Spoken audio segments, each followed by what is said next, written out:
দুইটা পাপ জীবনে করবেন না। দুইটা এমন পাপ রয়েছে জীবনে করার চেষ্টা করবেন, আজকে থেকে আপনারা প্রমিস করবেন এই দুইটা পাপ আমরা কখনো করব না।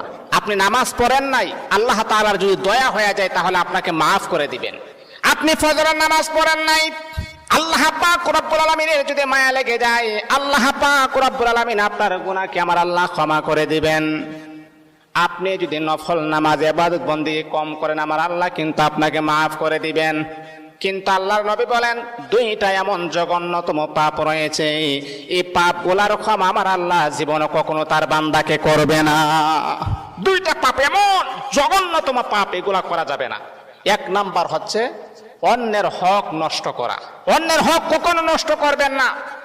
আজকে নিজের ভাই বোনের হক নষ্ট করে দেয়, অন্যের হক নষ্ট করা যাবে না। দুই নাম্বার হচ্ছে আল্লাহ পাক রব্বুল আলামিনের সাথে শিরিক করা। যদি কোনো বান্দা আল্লাহ পাকের সাথে শিরিক করেন, আমার আল্লাহ